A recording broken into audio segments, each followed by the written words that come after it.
Week 5 was wild, man. A couple of teams made real statements, some straight up folded, and a few games went completely off the rails. We're starting to see who's for real and who's also faking it. Let's break down what happened across the league this week. Next. Hello, and welcome to the Everyday Fans Podcast, where the game belongs to all of us. No experts, no suits, just fans talking sports the way we live it every day.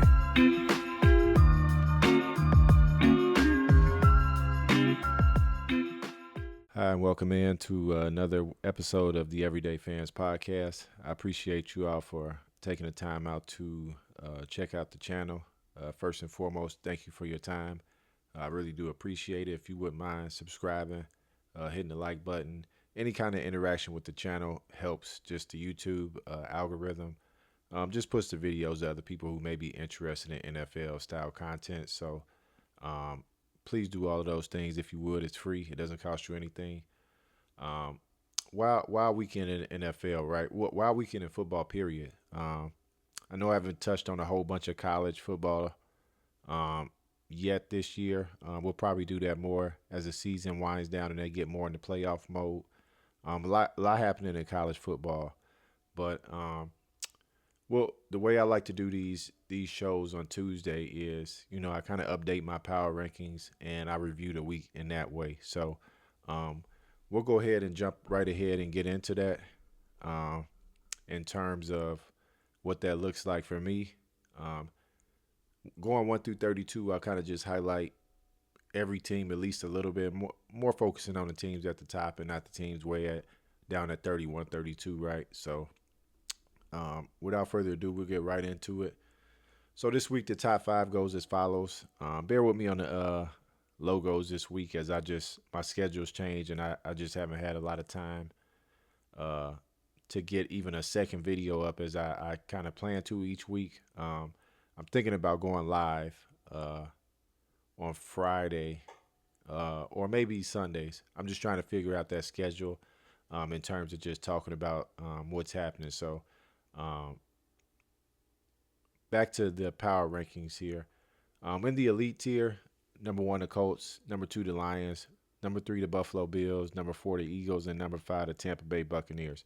So, how I like to structure my list for those of you all who may have never watched these, um, I do it based off what I see and what's happening in real time, right? In my opinion.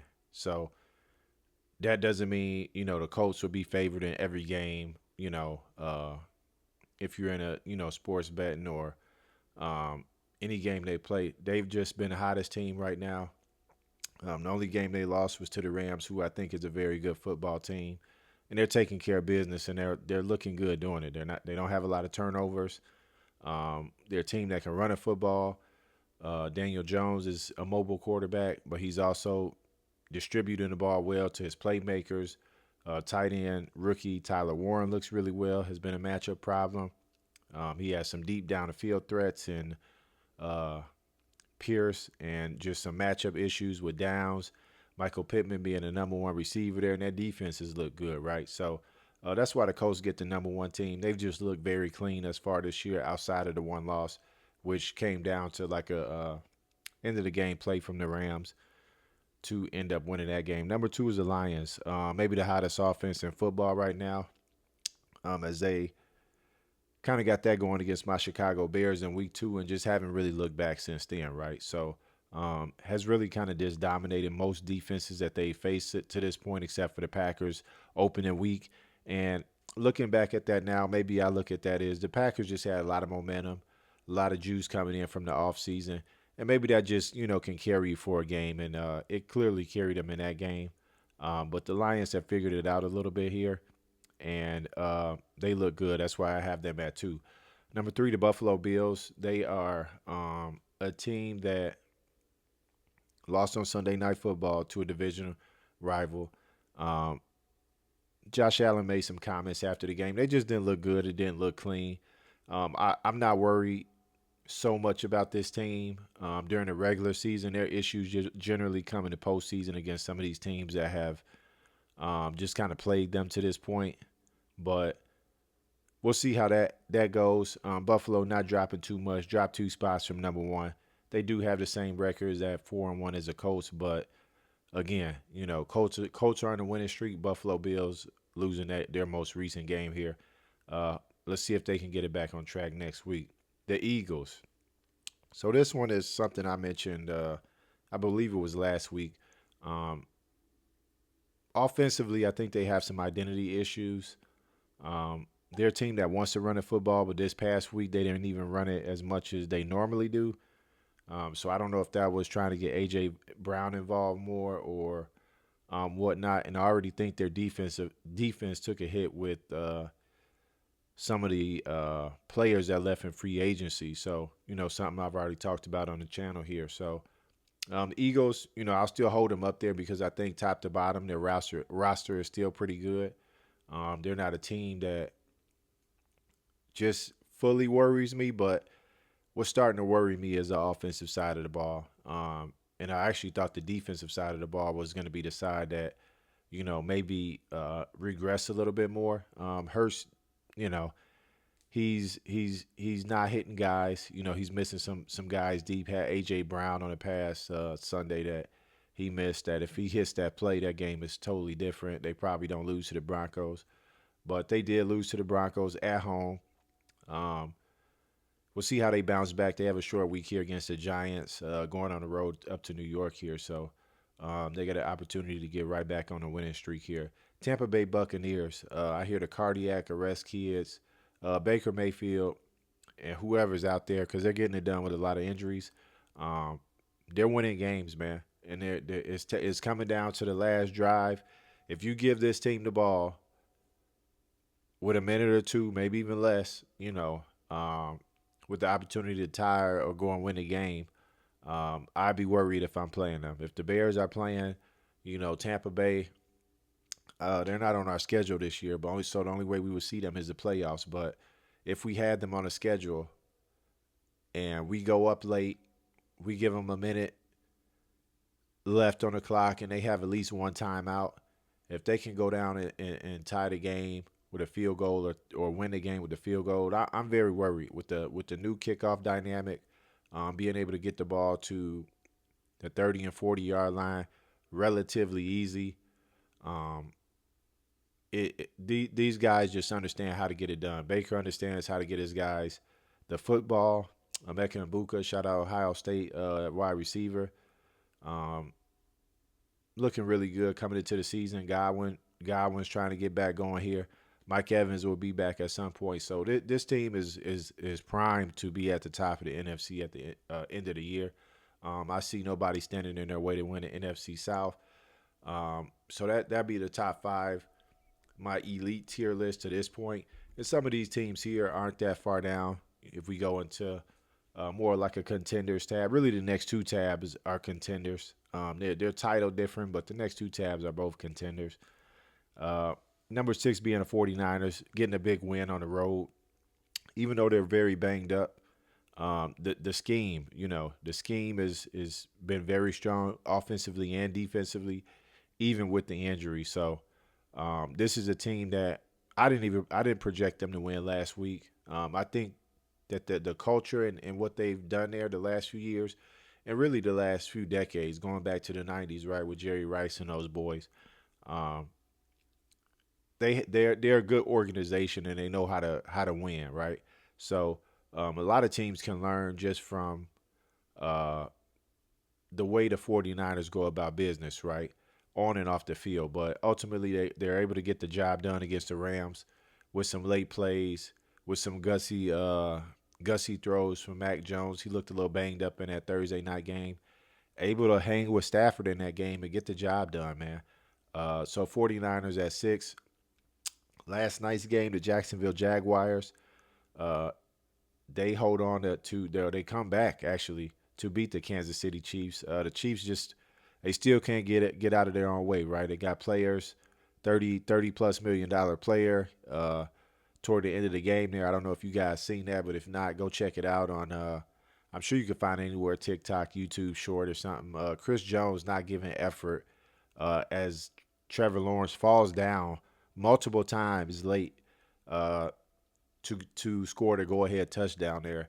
in that game, and I think they end up having like 20 seconds left or something by the time they get the ball back. But Jacksonville now 4-1. Uh, Trevor Lawrence has not looked good. I think the turnovers that they've gotten, I don't think that's sustainable for the whole year for a 17-week season. But they're getting it done week by week here. Very solid win for them. The last two wins, going on the road to the team above them, and which you know these teams basically are even, in my opinion. I could literally put Jaguars at 6, um, and 49ers just below because the Jaguars did beat the 49ers at home. So two good wins for Jacksonville there. I just think top to top the roster, if the 40 with the what the 49ers have and what they'll be getting back, I think they're a better roster than what the Jaguars have. But the Jacksonville Jaguars did go to San Francisco and win. I do want to note that. Um, and also winning at home yesterday against the Kansas City Chiefs. Going down to number 8, the Green Bay Packers are on a bye week this week, so not a lot to say about them there. Really, very little movement from maybe where I had them at last week. They may have went up one, um, just out of the Rams losing. And again, I think the Rams may be as good or probably a better team than the Packers, honestly, if you ask me. Um, if they were playing in a game, even if the Rams had to go to Lambeau, I probably like the Rams in that game because they have just as good a defense, in my opinion, and they have the veteran quarterback and a really good head coach. So if Kyron Williams can hang on to the football, the Rams win that game. Um, but that's football, right? You got to make the plays. You got to secure the football. You got to be able to actually make the plays late to win games. Going down to number 10, the Washington Commanders. Very, very good road win for these guys this week against a Chargers team that's reeling right now. Had him in my top 10 every week thus far. Um, they've come down a good bit here after the last two losses, both from NFC East teams, as they lost to the Giants last week on the road. Giants getting their first win in that game in week 4 and losing to the Commanders at home here. So both their tackles out. I mentioned this already. Rashawn Slater out in preseason for the year. Joe Alt, I'm not sure how long they're looking for him to be out, but he left the game against the Giants, did not play this week. Um, those are two really big pieces for this offense, and being able to keep Justin Herbert clean, being able to run the football, and also Marion Hampton went out in that game. So we'll talk about them in a minute. But big win for the Commanders. My Chicago Bears go to Washington next Monday night. So big game for Washington this week. Able to get back on track, 3-2 team. So we'll see how they do going forward. But a big opportunity for my Chicago Bears coming up here in a road game going to Washington on that Monday night. Going into the next 11 through 15, Seattle Seahawks played a damn good game on Sunday against the Buccaneers at home. I had Seattle winning that game. The Buccaneers, if you didn't see it, did end up winning because they had the ball late, and Baker got them down the field, and they kick a walk-off field goal there to win a game. Seahawks are a really good team here. Sam Darnold's looked pretty good. Their defenses look pretty good. Nothing to say bad about the Seahawks. Another Ohio State Buckeye receiver. I'm going to shout my boys out as much as possible. Jackson Smith and Jigba, monster game. So him and Ibuka were kind of going back and forth in that game. Two really, really good dynamic young players. If you don't have them in fantasy or haven't looked at them in fantasy, very, very good options. These are not players that would be on the waiver wire, but if you play like a daily fantasy on DraftKings or FanDuel or Yahoo or some of these other sites, guys that are main focal points of their team now, right? I hear people saying that the Buccaneers were out of their number one receiver because Mike Evans is down. Mike Evans is not the number one receiver in Tampa Bay anymore. It is Emeka Ibuka, and it will be going forward. So the Seahawks very much entrenched here in terms of the top kind of, half of the league and teams. So if we kind of remember looking back here, we had the 49ers and the Rams also up there. So the NFC West looking like a pretty tough division there. Looking like they'll get at least two teams in early on, but we'll see. Still a lot of football left to go, and really a lot of teams are 4-1 or 3-2. No undefeated teams left. I didn't mention that at the beginning. No undefeated teams left as the Bills and the Eagles lost. So still wide open for a lot of teams, even some teams that we'll get to here in a little bit as we'll keep it moving. The Steelers, not a whole bunch to say there. They had a bye week this week. I think they came down a little bit just because I had to adjust some things. They're right under the Seahawks. The Seahawks did go on the road and beat those guys in Pittsburgh. Chargers at 13. They're reeling right now, right? Um, they did beat the Broncos early in the year, where I had the Broncos just under them. But right now, if they play next week and the Chargers were going to the Broncos, I take the Broncos at home, right? I think it's that close of a game. They did only end up winning by a field goal, so these two teams very close. But with the offensive line issues, with the running back injuries, losing your top two backs now, I saw Omarion Hampton. It looks like he was going to IR. So um, these are things that all teams deal with, and let's see how the Chargers and Jim Harbaugh end up handling them. Um, their next opportunity, I believe they play Jacksonville next week. I don't have it pulled up right in front of me, but I believe they play Jacksonville. No, they play Miami. I knew it was a Florida team. They go to Miami next week. So opportunity for those guys to get right. Opportunity for Miami to try to salvage whatever season they think they have left. Going down to the Broncos, probably the best win on the week for me. Uh, it's right up there with another one I'll mention here in a little bit of another team coming up. But really, really tough to go into Philadelphia and win a football game, right? The Denver Broncos did that.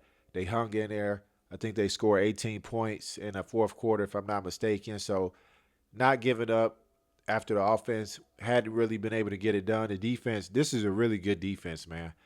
They have pass rushers, Bonita, Benito. I'm not sure how to exactly pronounce it. Nobody talks about this guy, but every time I look up, this guy's getting a sack in a game. So um, really, really good players. Really good thing that Sean Payton's building in Denver up there. I'm not even sure if Russell Wilson's cap hit was fully off this year. If it wasn't fully off this year, it for sure will be off after next season. But able to build his team the way he wants to. He's got his young quarterback, Bo Nix. It doesn't always look great, but he's able to make plays when Sean Payton is asking him to. Um, and this team is a team I expect to be right there. If the Chargers can't get it figured out, the Broncos will surpass them and be in contention to win this division. Number 15, the Vikings. They beat the Browns. They finally come back to the U.S. They've been in overseas the last 2 weeks, going 1-1 of those games, losing to the Steelers and beating the Browns. And the Browns really, to me, just choked that game away late. Dylan Gabriel didn't look bad, didn't look great. He was just kind of like, okay, let's see what the kid has. And he was fine, Wasn't able to get them to win. Wasn't able to make enough plays to get them to win. So nothing to write home about. But as far as the Vikings go, middle of the pack team. I don't really think this team can sustain playing a guy like Carson Wentz and expecting to kind of win once they kind of get back to some of these more uh, teams that are ranked higher than them on my list here. So a divisional opponent like the Packers, a divisional opponent like the Lions, even my Chicago Bears when they play them again. Minnesota is not a team that I'm like, man, that team is a team I'm just really worried about whether J.J. McCarthy comes back or even with Carson Wentz kind of leading the helm there. Moving on, this is the other team I thought arguably had the best win on the week. The New England Patriots. And with some of these teams, you kind of got to temper because it's only so much a team can move up. But they've won their last two, went on the road, tough spot in Buffalo, and they beat Josh Allen and the Buffalo Bills, the number one team that I had in my power rankings. This is a team that can shoot up pretty quickly here, depending on how they handle their next couple of weeks. But awesome win for them. Drake May in his second year, he looked pretty good, especially in the second half. He looked like he's developing chemistry with Stephon Diggs. So that's good. A young quarterback always needs a guy he feels he can depend on. And it looks with the last two games that Stephon Diggs is kind of forming into that kind of guy that um, Drake May can trust. Like if I can get this guy the ball, he's gonna make a play, right? Diggs was coming off the injury, so looks like now he's kind of rounding into season form. So it'll be interesting to see how they do moving forward.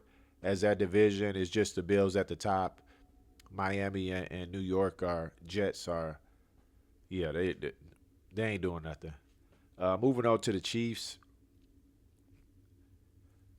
it just isn't there. It looks like the offense is, kind of coming along a little bit more. Mahomes with a big turnover there in the red zone last night that really cost them as they were driving the ball, about to possibly go up seven and end up getting a pick six scored on them. So that was a monster play in the game that really shifted that game. It's something that Jacksonville has done all season is turn the ball over, and something that Kansas City typically has not done even prior to this season. But it bit them last night. They're 2-3. That's Chiefs. Yeah, Chiefs is spelled wrong there. So my apologies for that. Yeah, yeah, Chiefs is definitely spelled wrong there. Anyway, the next game for them is against the Lions, so another tough game. It is a home game for them, but the Lions have been hot, so we'll see. We'll learn a lot more about both of these teams. I think if the Lions win that game, um, they're probably the hottest team in the NFL, and I don't see how they wouldn't be. Obviously, the Colts are up there, but some of these games that they're winning on the road and the way they're winning them, it's impressive. I have to be honest. Uh, and we'll see what those guys can do. The Falcons, I believe they had a bye week this week as well. They play on Monday night against Buffalo, so a tough game for them coming off the bye as Buffalo lost last week, um, and also with the Chicago Bears, also coming off a bye, going on the road next week. So these teams really didn't move much, so I won't spend a ton of time on them this week. But huge opportunity for my Chicago Bears this week to continue their win streak that they've developed here and go on the road and maybe even avenge last year's Hail Mary loss. I don't know if all of these players will take that as fuel going into this game, but definitely whatever they use, Ben Johnson will have the boys going. They've made some changes on the offensive line, is what I hear coming out of Hallis Hall. So we'll see what changes. We're getting some guys back on defense, so I'm rearing to go here. Finally get the bye week sucks when your team is off, and I get to look at some of these other teams a little more intensely because when the Bears game is on, I just kind of focus on that particular game and I catch up with everything else uh, as I can. But they're back this week, but it is on a Monday night. Two Monday night games this week, and I'll probably have a video coming out about that this week as well. We'll see, so stay tuned for that. Number 20, the Dallas Cowboys. Look good, but they played the Jets, right? Dak is playing at an MVP level without CD Lamb, so he's leading these guys, man, and he's gutting it out. They're finding ways to win games. You play who's on the schedule, man. A win is a win. Hats off to those guys. They're down at 20, so getting down more into this lower tier. Texans 21, Panthers 22, Cardinals 23, Ravens 24, and the Browns 25. So the Texans are quickly moving out of kind of this lower tier as they've won two in a row here, but still got some work to do. I'm not gonna reward these guys because they started the season 0-3. Another win, and this is another team that I can see quickly ascending as they kind of start to try to figure things out. Right? Yes, they did play the Baltimore Ravens, but they went in there and they took care of business. It wasn't a they barely snuck out win. They won a game. They're trending in the right direction. We'll go quickly on these last couple of teams here. The Panthers, big win at home, came back. playing the Miami Dolphins. Bryce Young is looking like he's starting to figure some things out. Um, so proud for that young man. Uh, Rico Dowdle with a monster game, like 200 yards on the ground. I don't know how I oversaw that in fantasy this week. I don't know what I was paying attention to. Like I heard Chuba Hubbard was out, but I didn't really pay attention to that. So if you had Rico Dowdle, if you were able to stream him in fantasy leagues or play him in DFS, um, he probably won you a week or had you in contention to do well this week. The Cardinals, this team is just they I don't know what to say about this team. They're always competitive in games where it's like I don't think they should win that game, and they're losing to the Titans. They get the Titans their first win of the season, so not to say, a lot to say about the Cardinals. Hopefully they can turn it around. I'd like to see Marvin Harrison Jr. Get some more looks. Uh, but this offense is just they're struggling. A lot of injuries, but that's no excuse because every team is dealing with that. They got a lot of work to do, a lot of things to clean up there.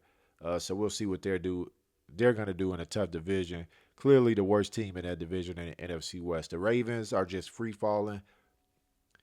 This is one of my teams I picked to. I really thought they would win a Super Bowl this year. The injuries are one thing, but even when they were healthy, losing the first game of the year like they did to Buffalo, it's just kind of going downhill from there, right? They beat the Browns, okay, sure, whatever, but they haven't looked good all year. They've scored some points, yes, I get it, but this isn't Baltimore Ravens football, so I don't want to call it a wash year, but it just does not look good for them to be able to uh, win it all right now. That division, they still have opportunity. They still have to play the Steelers twice, who's at the top of the division. So technically, they could probably still get back in there, but Lamar's out. I mean, they have about 160 million was the stat I heard, and people that are on that are injured right now, not necessarily on IR, but are injured and were out last week. That's a lot of uh, cap space to be injured and not playing. So uh, next down to the Browns, uh, just a team that's it more in a rebuilding space. Changed quarterbacks already. Defense is one of the best in the league, but they really don't have an identity offensively yet. I think most people are just waiting on Shador to maybe get his opportunity yet there. Outside of that, it's not a lot going on with the Browns in terms of anything that anybody's really interested in. They're not a playoff team. None of these teams down here are teams I anticipate to make the playoffs. Number 26, the Giants look terrible this week. Ton of turnovers. Short week for them as they go home and they have to play the Eagles this week. So they'll have to figure it out pretty quickly here in terms of uh, if they want to get a win this week. But Jackson Dart looked decent in the first game. This past week on the road against the Saints, he looked terrible. So let's see if they can clean it up in a short week here. The Bengals, their defense still can't stop anybody. It wasn't Lou Anarumo, the defensive coordinator. He is the defensive coordinator and Indianapolis Colts now. We saw where they were at, and I'm up at number one of the better defenses in the league right now. So Bengals they have all kind of problems until they figure out the quarterback spot. To me, they're a pretty irrelevant team. You might get some decent fantasy games if you have like Chase or Higgins, mostly Chase. Uh, Outside of that, nothing to talk about with a lot of these teams down here at the bottom. The Dolphins, they blew the game. They were up 17-0 for most of the game and didn't score again the rest of the game. So a lot of issues for them. I think their coach is fired for sure by the end of the year, but they may even do it in season if this continues. The Raiders absolutely demolished by the Colts this week. They didn't have a touchdown. I think they had two field goals. Uh, Geno Smith continues to throw interceptions as he's the league leader right now. He just looks pretty bad. I'm wondering if they have any young guys that they want to get put in there at the quarterback spot, but right now it doesn't look good for them. The Saints, they get their first victory of the year. as Spencer Rattler has actually looked pretty good this year. They just haven't won games. But if you look at his statistics, like he's not the reason they're losing games, right? He might not be the reason yet they're winning either. But he's in a new system with Kellen Moore. Um, but they got a lot of issues. They've been in salary cap hell for a long time now. I don't even see how they get out of some of this stuff, but they get a victory. So hats off to those guys because they work hard for it. And the last two teams, just the absolute bottom of the league, the Tennessee Titans, which did get a win this past week, but they were kind of gifted it by Arizona as they just made some really terrible plays, terrible decisions in this game. It's not something that I expect from an NFL team in terms of some of the mental errors that happen for the Titans to actually be able to even be in this game to win this game, right? But they get their first win. Cam Ward seen smiling on the sidelines as time expired. So happy for that guy to get a win as he's getting beat up and sacked a lot, just as Caleb was last year. It's kind of hard coming into a team that's bad your first year and trying to learn the NFL, right? So hats off to the Tennessee Titans getting their first win. And down at number 32, the only team that does not have a win this year in the NFL. And they were in some games early in the year, man. They probably should have beat the Steelers. They were in the game late against the Jets, but against the Buccaneers, excuse me. But just like the Bucks have done to everybody else this year, they win the game late, and yeah, they don't have a win yet. Justin Fields hasn't even looked that bad, man. Um, Overall, the league is has been very interesting, right? So in terms of teams trending teams to watch, excuse me, I can't speak as I begin to wrap this episode up here. Um, Teams I will highlight the New England Patriots. I will highlight, and it's tough to say this, but and I don't even know if they would be coming up, but keep an eye on the 49ers, right? Let's see how these injuries play out because they will have some guys coming back. And I don't even know if they would be considered trending up. They probably not because they are 4-1. Uh, the Washington Commanders look to figure it out, but I think this is a big game here this week against my Chicago Bears. And I will also throw the Bears in that uh, conversation. If my Chicago Bears can go on the road and beat the Commanders, who essentially they had them beat last year, outside of some mental breakdown by the coaches, as well as a player. I'm not going to put it on the whole team, but a player on the field, in which he actually spoke about in an interview of what he thinks he can do and how he's grown as a player heading into this particular week. But if the Chicago Bears can win this week, their team I would throw into trending up. Um, but the Denver Broncos uh, flip that division with the injuries the Chargers have and the way the Chiefs are playing. So um, the main two, the New England Patriots, the Denver Broncos, both teams I would keep an eye on in terms of moving up. Must win games. I really think any teams that are in that one win column, but I'll go to one particular team, and it's a team that people expect to be there, right? They've been in the Super Bowl the last few years. It's the Kansas City Chiefs, and they have Detroit coming into town next week, Sunday Night Football. Uh, if Detroit goes into Kansas City and wins that game, um, I'm not sure how the path that the Chiefs, and I would have to look at the playoff standings, but I don't really see the path for the Chiefs to make the playoffs if Denver continues to play well because Denver hasn't really suffered any significant injuries.